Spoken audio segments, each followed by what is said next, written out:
Welcome to the Chinese Lore Podcast, where I retell classic Chinese stories in English. This is episode 31 of Journey to the West.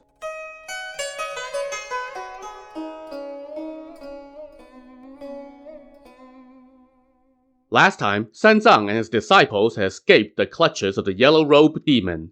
But then, the two disciples went back to take on Yellow Robe in an attempt to rescue the princess of a nearby kingdom, aka Yellow Robe's wife.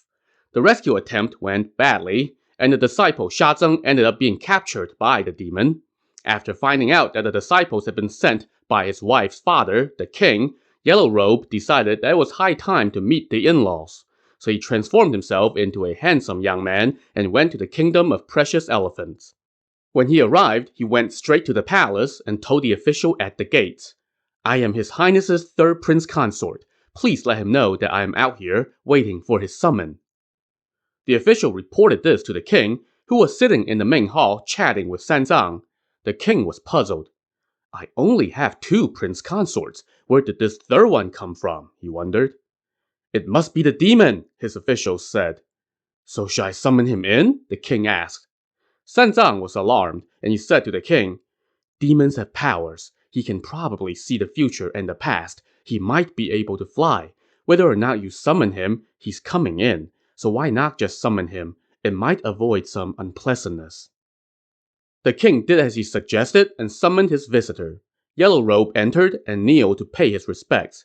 All the officials of the court were quite taken with his handsome appearance. Being mortals, and not particularly bright ones at that apparently, they immediately went from thinking that he was a demon to thinking he was a good man. The king was similarly impressed, and he asked, "Prince Consort, where do you live? Where are you from? When did you marry my princess? Why have you waited so long to come see me?" Kowtowing, Yellow Robe said, "My lord, your servant lives on Bow Mountain to the east of here, in the village of the Wavy Moon." "And how far is your mountain from here?" "Oh, not far, just 100 miles. 100 miles? How did my daughter get there and end up marrying you?" "My lord, your servant has always loved to ride and shoot and makes his living by hunting. 13 years ago, I was out hunting with a few dozen servants. Suddenly, a fierce tiger appeared, carrying a woman on his back and running down a slope. I wounded the tiger with an arrow and brought the woman to my home, where I resuscitated her with warm water and saved her life. When I asked her where she was from, she never mentioned your highness. If she had said that she was your princess, how would I ever dare to marry her without your permission? I would have returned her to the court and maybe earned a position for myself. But she said that she was a commoner's daughter, so I kept her at my estate. We fell in love and have been married for many years. When we got married, I was going to slaughter that tiger and feast with my relatives. But the princess told me not to kill it. She said that it was fate for us to wed and that the tiger was our matchmaker.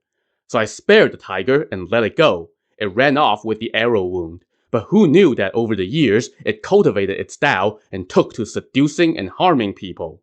I heard some years ago that several monks had come from the Great Tang Kingdom in search of scriptures. That tiger must have killed them, took their papers, and took their form. Right now, it's here, in your court, deceiving you. My lord, the one sitting next to you is that tiger who abducted your princess 13 years ago. It's not the real scripture pilgrim." Well, we already established that this king was not the brightest candle in the parlor. He was taken in by Yellow Robe's lies and said, "My good prince consort, how can you tell that this monk is the tiger that carried away my daughter?" "My lord, living in the mountains, I eat tigers, wear tigers, and deal with tigers day and night. How can I not recognize it?" "Well, in that case, can you make it show its true form?" "Let me borrow half a cup of clean water, and I can make it show its true form." The king ordered an attendant to fetch the water. Taking the cup in hand, Yellow Robe approached Zang, cast a black-eye body freezing spell, muttered an incantation, and sprayed a mouthful of water on Zang, shouting, "Change!" And on command, Zang indeed turned into a fierce-looking tiger. The king was scared out of his mind, and all his officials ran and hid. A few brave generals, however, charged forward with their soldiers and attacked the tiger with weapons. Fortunately for Zang, he had a group of gods and spirits who were tasked with protecting him in secret, so the soldiers' weapons did not harm him. After a long struggle, the soldiers captured the tiger alive, bound it with chains, and locked it in a steel cage in the palace.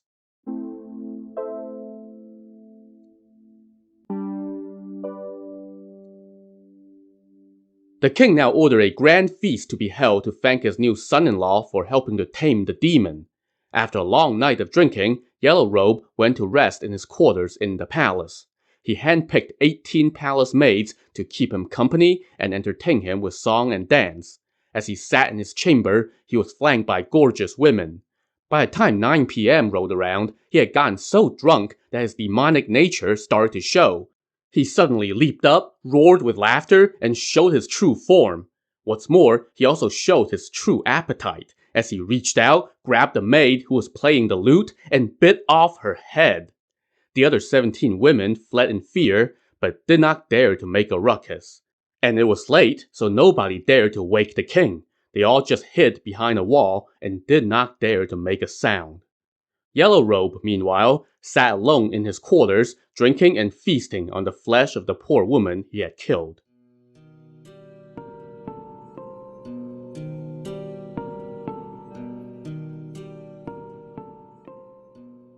Elsewhere in the palace, everyone was talking about how the Tang monk turned out to be a tiger demon.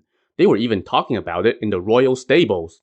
At that moment, hitched in those stables was none other than Zang's horse, aka Little White Dragon. When he heard the stable hands chattering, he thought to himself, "My master is a good man. He must have been turned into a tiger by that demon. What to do? What to do? Brother Sun has long since departed, and there's been no word from Zhu Bajie or Zang." When 9 o'clock rolled around, all was quiet. Little White Dragon finally couldn't take it anymore. He sprang to his feet and said, "If I don't save my master now, our mission will be forfeit." So he tugged furiously at his reins until they snapped. He then shook off his saddle, turned back into his dragon form, and took to the air. So it seems like he could do this at any time, and I for one could think of at least a few instances where it would have done the group a whole lot of good to have had a dragon around instead of a horse. Anyway, from the sky, Little White Dragon surveyed the palace and saw a room that was brightly lit with candles. He went down for a closer look. Inside the room was Yellow Robe, chilling and drinking and eating human flesh. "This fiend has slipped up and shown his true form," Little White Dragon scoffed. "He's been seen through, his trick exposed, his balance lost. But at least he's made progress in one thing, eating people. I don't know where my master is, but I have run into this damn demon. Let me go take him on. If I can capture him, then there will be plenty of time to save my master." So Little White Dragon turned into a gorgeous palace maid, which, again, you could do that? Who knew? He walked into Yellow Robe's chamber, bowed, and said, "Prince Consort, don't kill me. I have come to pour wine for you." "Then bring me the wine," Yellow Robe commanded. So Little White Dragon started pouring, and pouring, and pouring.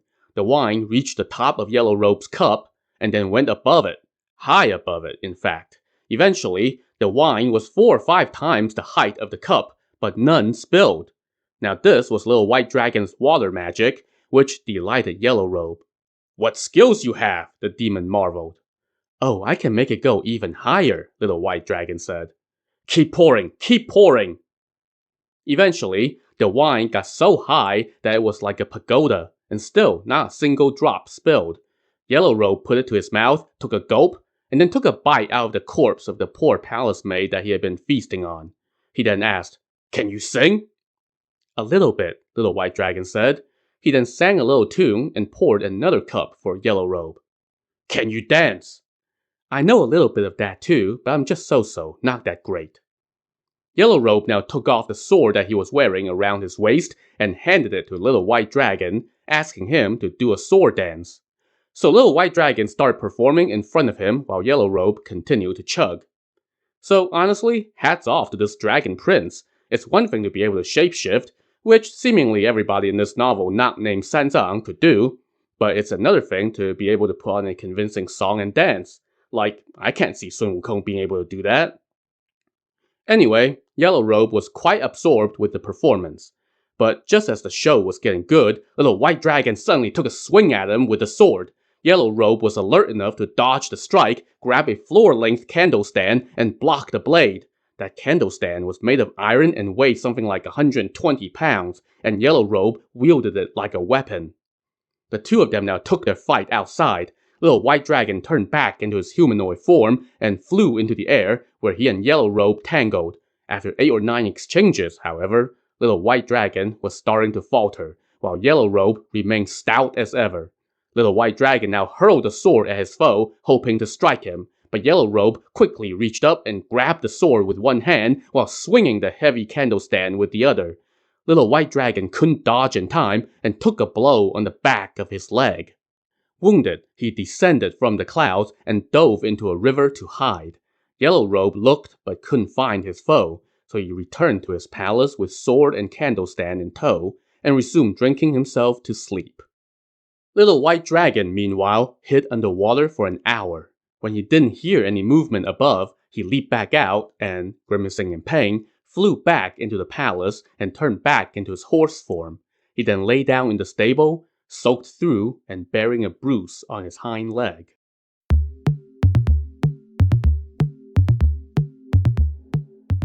Let's now go check in on Little White Dragon's fellow disciple, Zhu Bajie, whom we had not heard from since the last episode. Last we saw him, he had just ditched his fellow disciple Zang in their fight against Yellow Robe and hid in a patch of thorns. Well, he eventually dozed off and didn't wake up until the middle of the night. When he woke up, he rubbed his eyes, collected himself, and listened, but heard no sound. Guessing from the stars that it was around midnight, he thought to himself, if I tried to go rescue Zang, I would be outnumbered. Ah, screw it. Let me go back to the city to see Master first and ask the king for some stout soldiers to help me save Zang tomorrow. So he flew back to the kingdom of precious elephants. He landed in the palace in the dead of night. He looked around, but did not see Zang. He then noticed Zang's horse sleeping in the stable, soaked through and bearing a bruise the size of a plate on its back thigh. Bad things just keep piling up, Zhu Bajie moaned. This horse hadn't even gone anywhere, so why is it sweating? And why does it have a bruise? Some villain must have abducted Master and wounded the horse. When the horse heard Bajie's voice, he called out, "Brother!" Bajie was so shocked that he stumbled backward and fell on his rear. Then he scrambled to his feet and tried to run, but the horse leaned over and grabbed his shirt with its teeth and said, "Brother, don't be afraid." Brother, why did you start talking all of a sudden?" Zhu Bajie asked while trembling. "This can't be good." "Do you know that Master is in trouble?" "No." "You and Zang boasted to the king about your skills and volunteered to go tame the demon. But that demon must have been too powerful for you. If you couldn't beat him, then at least one of you should have come back to report what happened. But instead, we had no word from you. That demon then turned into a handsome scholar, came into court, claimed to be the king's son-in-law, and turned our master into a tiger. The court officials captured our master and locked him up. I was on pins and needles, and there was no sign of you for 2 days. I was worried about our master's safety, so I shapeshifted to rescue him, but I couldn't find him. Instead, I found that demon in the palace, so I turned into a palace maid to fool him. When he asked me to do a sword dance, I tried to stab him, but he dodged it and defeated me with a candle stand. I hurled the sword at him, but he caught it and struck my leg with the candle stand. I hid in the river to stay alive. The bruise on my leg is from his candle stand. After hearing this account, Bajie lamented, "Oh, what to do, what to do? Can you move?" "If I can, what of it?" "Well, if you can move, then you should go back into the sea, and I'll carry the luggage back to the Gao family village and go back to being their son-in-law." When he heard that, Little White Dragon gripped Bajie's shirt again with his teeth, refusing to let go while tears welled up in his eyes. "Brother, don't get lazy." "But what then? Brother Sha has already been captured by the demon, and I'm no match for him. If we don't disband now, then when?" After pausing for a minute, Little White Dragon said, again while weeping, "Brother, don't talk of disbanding. In order to save our master, you just need to go recruit someone." "Whom?" You should rush to Flower and Fruit Mountain and ask Big Brother Sun Wukong to come. He still has his great powers and can save our master, and he can avenge the defeat that we have suffered. Brother, if it were somebody else, then I can go invite them. But that monkey has a grudge against me. He blames me for convincing our master to recite the band-tightening spell when he killed that white-bone demon. I was just messing around. I didn't expect that old monk would really recite the spell and chase him away. That monkey must despise me.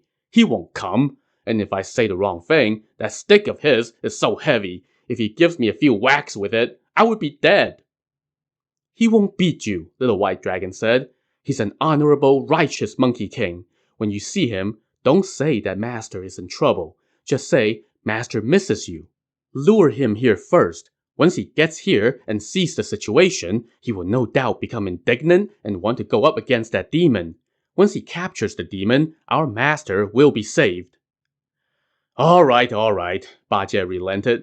Since you're so persistent, it would make me look bad if I don't go. Well, if I can get that monkey to come, then I will return with him. But if he refuses to come, then don't expect me to come back either. Just go and get him here, Little White Dragon prodded. So Bajie grabbed his rake, tidied up his clothes, and leaped into the air. After a short while, he crossed over the East Sea and descended on Flower and Fruit Mountain. He landed on the mountain and started to look for the way to Sun Wukong's home. As he was walking, he suddenly heard voices. He looked and saw Sun Wukong in a canyon, gathering his army. Wukong was seated on a cliff, and in front of him, more than 1,200 monkeys were lined up and chanting, "Long live the great sage!" What a life, Bajie mumbled to himself. No wonder he doesn't want to be a monk and just wants to come home. Turns out he has such a great setup here, and so many little monkeys to serve him. If I had a mountain like this, I won't want to be a monk either. But what should I do now? I have to talk to him.